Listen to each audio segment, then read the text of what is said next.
Salut tout le monde, c'est Zartek et aujourd'hui on se retrouve pour le déballage du système de refroidissement processeur Hyper TX3 Evo, donc qui vient de chez Cooler Master, comme on peut le voir ici. Alors c'est un système de refroidissement que je vais vous présenter. Donc il est compatible avec les sockets LGA, GA 1366, 1156, 1155 et 775. Donc pas le 2011. FM1, M3+, M3, M2. Donc normalement M2 Plus aussi. Donc montage universel ils disent, 3 direct contact avec les PAPS, direct contact, etc. Bon bref, ça on verra ça. Ici encore une photo du haut système de refroidissement que je vous représenterai après. Ici les dimensions. Désolé, il est un peu pété. C'est pour enlever la petite pastille. Les dimensions, donc il fait en tout avec les deux pipes qui ressortent, avec les deux caludiques qui ressortent, 136 mm de hauteur, donc normalement il passera dans la plupart des tours. Les ventilateurs sont des 92 mm.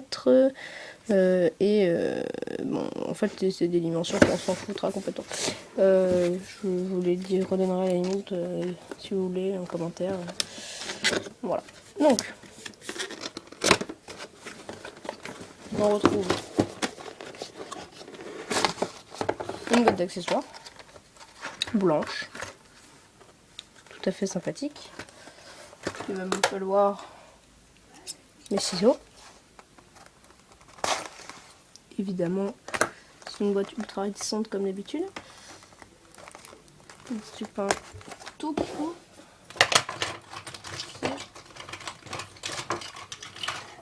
C'est un compas. Je vois pourquoi ils mettent autant de protection.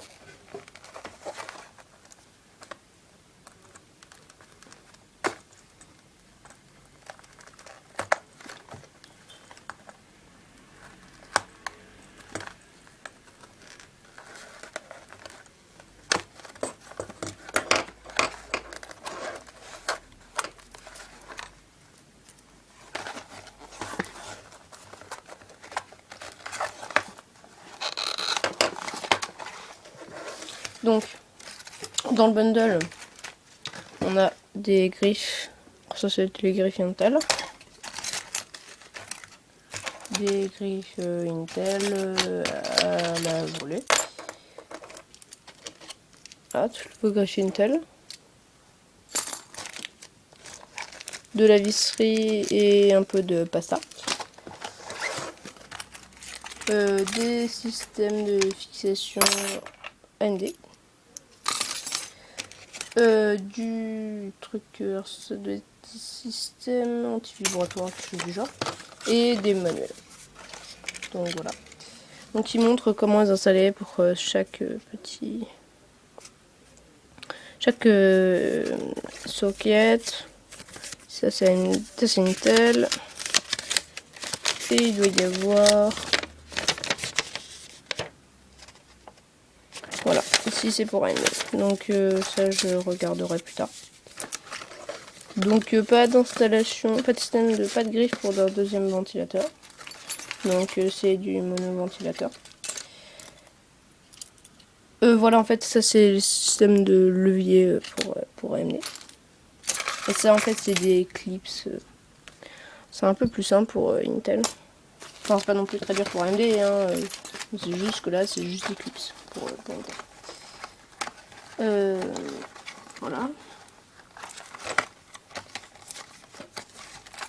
Voilà. Donc la boîte d'accessoires est un peu petite, est assez petite. Bon, c'est normal, hein, c'est vraiment pas du hyper haut de gamme de chez Cooler Master. Mais ça reste du Cooler Master. Donc, qui dit Cooler Master dit matériel plutôt bien fini. Voire même franchement bien fini.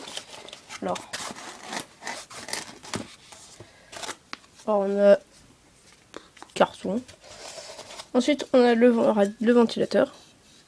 Donc ici, ils nous disent please peel off the label before use it. Donc le tout est assez petit. On a un ventilateur avec des pales un peu spéciales, donc qui normalement sont censés... Alors peut-être que la pression de l'air sur les pales est meilleure, du coup ça va permettre de bien extraire la chaleur. Qu'est-ce que c'est que ça? Je sais pas. Donc le radiateur est assez dense. Arbore le logo de la marque Cooler Master ici. On voit ici les caluques en cuivre qui ressortent et qui partent de la base du CPU.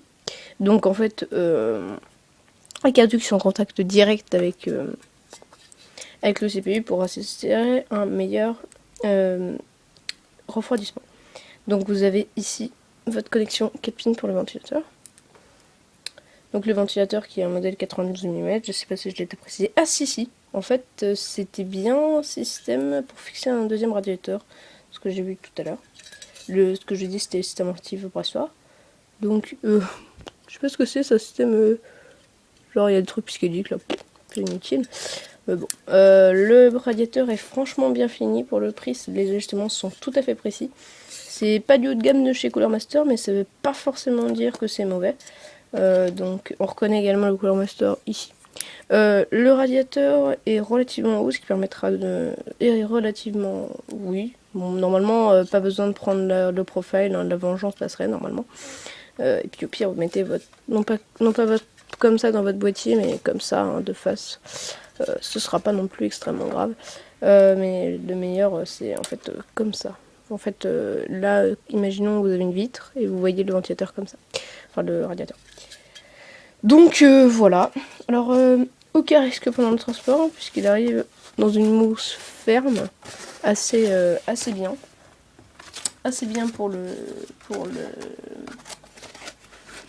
tout, quand même. Donc, alors, grosse pub. Grosse pub pour Intel, parce qu'en fait sur la photo ici on voit avec Intel, système d'explication Intel, c'est pas grave. Moi je suis un pro AMD parce que j'ai pas besoin de me justifier, c'est tout, je suis pro AMD.